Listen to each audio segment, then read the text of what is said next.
Imo Week, le podcast spécial MIPIM 2024, en direct du Palais des Festivals de Cannes.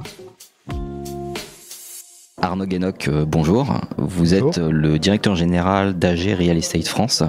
C'est la première fois que vous nous faites l'honneur de vous arrêter à notre micro. Donc la moindre des choses, c'est déjà d'en savoir un petit peu plus sur vous. Donc je vais vous laisser dans un premier temps vous présenter, vous laisser présenter AG Real Estate France, votre activité en termes de typologie d'actifs, en termes d'implantation géographique également, et puis on développera ensuite sur d'autres thématiques. Oui, écoutez, bonjour, merci de m'accueillir ici pour parler de notre structure AG Real Estate. En fait, AG Real Estate est la structure immobilière donc de la compagnie d'assurance AG Insurance, qui est la première compagnie d'assurance belge. Donc, en tant que structure immobilière ou bras immobilier de la compagnie d'assurance, on exerce deux métiers principaux qui sont donc la gestion du portefeuille, qui représente un peu plus de 6,5 milliards au global, et également la promotion immobilière, aussi bien en tertiaire qu'en centres commerciaux ou résidentiels. C'est un peu plus de 250 personnes et donc une structure implantée en France, une filiale française que je co-dirige avec Thibaut Delamain, qui est implantée depuis une quinzaine d'années. Voilà.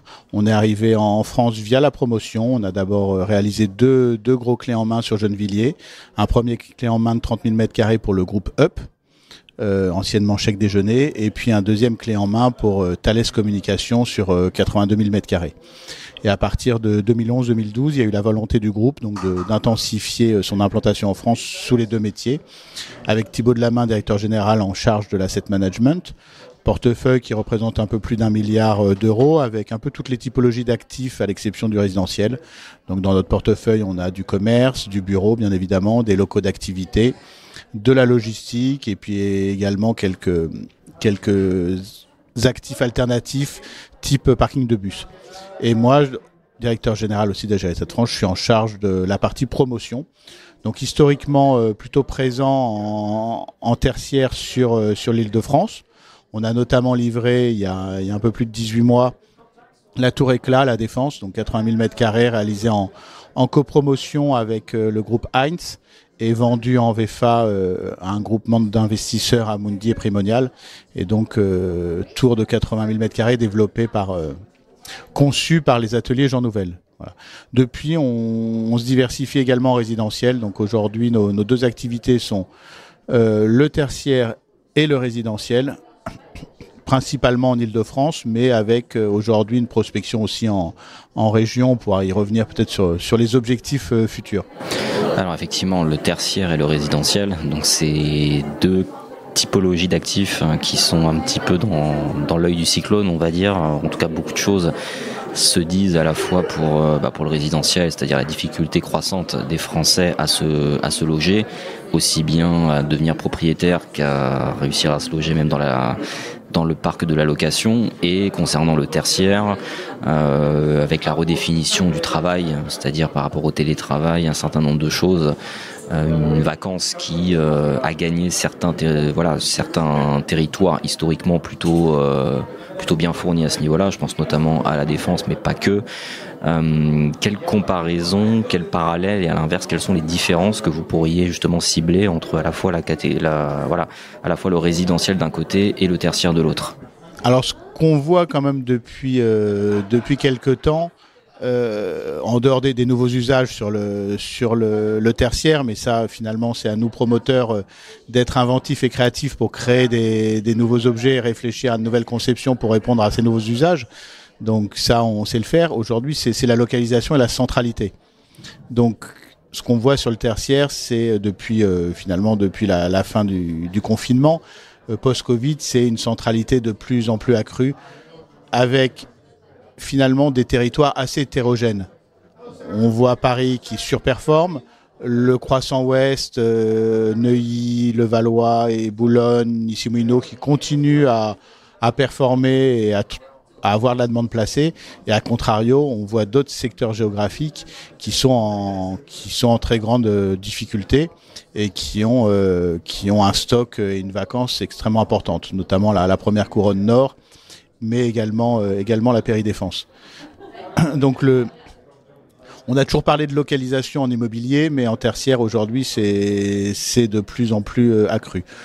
Nous, on a une certaine chance, ou alors on a été, je ne sais pas si on a été prudent ou si on a été intelligent dans nos développements, dans nos investissements. Aujourd'hui, on n'a pas d'opération à risque. Les opérations qui sont lancées sont quasi pour la plupart soit prélouées, soit prévendues. Aujourd'hui, on a actuellement une opération en cours de travaux à Issy-Moulineaux, 4000 m2 qui sont développés à toute proximité du centre-ville. Donc dans un quartier mixte à la fois tertiaire et résidentiel et commercial. Donc c'est une opération qui sera livrée au T2 2025. Elle a été vendue en VFA au FIREM. Voilà, on participe également au pilotage de la commercialisation. On n'est pas inquiet sur cet actif-là. On vient de livrer une opération Place de la Nation, 8000 m2 bureau commerce. Voilà, on vient de signer un bail avec un utilisateur sur la totalité des surfaces bureaux. On avait également signé avec un utilisateur sur le commerce. Donc on est sorti du risque. On lance une opération aussi dans Paris où on a pré-commercialisé en début de travaux. Donc aujourd'hui, on n'a pas d'opération à risque. On va lancer une nouvelle opération. Là, les travaux démarrent en ce début d'année. On termine les travaux de démolition à Montreuil, 9000 m2 dans le bas Montreuil. C'est peut-être la seule solution, la seule opération où aujourd'hui on est à risque de commercialisation, mais on n'est pas inquiet parce que c'est une très bonne localisation avec beaucoup d'utilisateurs endogènes qui aiment cette localisation, et on a d'ailleurs déjà des contacts avec des utilisateurs. Vous voulez dire que vous n'êtes pas sur des lancements en blanc ou des lancements à risque? Si, Montreuil, voilà. L'opération de Montreuil est un lancement en blanc. On a lancé par le passé des opérations en blanc, mais qui ont été soit vendues, elles n'étaient pas en blanc, mais soit vendues, soit louées avant les travaux. Donc aujourd'hui, on n'est pas en risque sur le tertiaire.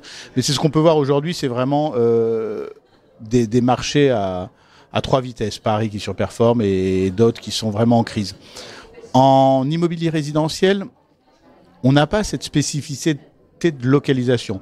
Aujourd'hui, on a un problème d'offre, puisque on a quand même beaucoup d'opérations qui ont été bloquées par des sujets administratifs, des délivrances de permis qui ont pris du retard, ou parfois des maires qui veulent pas modifier le PLU ou transformer des opérations de bureaux en logement, ou simplement réaliser des opérations de logement. Donc on a une offre qui s'est réduite, et depuis peu on a depuis une année, avec la remontée des taux, on a des ménages qui n'arrivent plus aujourd'hui à acquérir des biens neufs parce qu'ils ont plus accès au crédit. Mais la demande est toujours là, le souhait des ménages est toujours là. Et aujourd'hui, on a finalement une offre qui est potentiellement importante, une demande qui est potentiellement importante avec une offre qui reste faible. Mais aujourd'hui, c'est un problème de prix. C'est un problème de prix, puisqu'avec la remontée des taux, les logements proposés sur les opérations déjà montées ne sont plus en adéquation avec l'accès au crédit des ménages. Donc je dirais que demain, sur de nouvelles opérations, si on arrive à monter de nouvelles opérations avec des prix de foncier plus bas, et donc du coup des prix de vente plus bas, peut-être en adéquation avec la remontée des taux, on devrait retrouver quand même une certaine fluidité dans ce marché résidentiel, qui est aujourd'hui totalement grippé. Et est-ce que vous partagez l'avis de certains spécialistes ou certains acteurs de l'immobilier qui considèrent, je pense ici aux gros promoteurs, je dis ça parce qu'on en avait déjà parlé en off, sur le fait que la construction est complètement à l'arrêt? Et il y a une espèce d'alarmisme à ce niveau-là en disant qu'on ne construit pas suffisamment et que de toute façon, au-delà des prix, et que les prix, au-delà de la hausse des taux d'intérêt, les prix augmentent également parce que de toute façon, il y a une demande trop forte par rapport à l'offre et que l'offre n'existe pas parce qu'on ne construit pas suffisamment. Vous partagez cet avis ? Oui, en partie, je disais effectivement qu'il y avait un sujet d'offre. C'est sûr on vit dans la promotion résidentielle quand même une période un peu compliquée. On a eu une spéculation assez forte sur les prix de foncier. On a vu quand même des fonciers augmenter leur prix de manière très significative en peu de temps. On a des réglementations environnementales, et ce qui est normal, de plus en plus exigeantes, mais ce qui aussi fait augmenter fortement les coûts de construction. Et ce, après une hausse importante aussi des matières premières liées notamment à l'augmentation du coût de l'énergie. Et aujourd'hui un problème de prix de vente lié au taux d'endettement.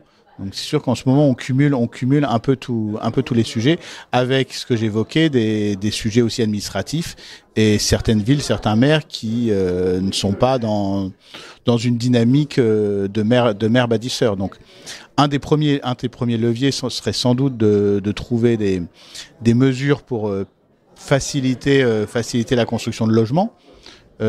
Notamment un des leviers, alors c'est pas celui-ci qui va résoudre tous les sujets d'offres, mais la transformation de bureaux en logement, puisque je parlais tout à l'heure du bureau avec des secteurs qui aujourd'hui sont totalement désertés par les utilisateurs. On parlait de la péridéfense, vacances on parlait de la première couronne nord, et donc on a aujourd'hui des actifs de bureaux obsolètes qui ont une quinzaine, une vingtaine, une trentaine d'années, qui aujourd'hui se vident ou sont déjà vides et qui ne trouveront pas preneur parce que les bureaux sont obsolètes et la localisation n'attire plus les utilisateurs. Donc c'est déjà effectivement un premier axe d'essayer de faciliter cette transformation de bureaux en logement.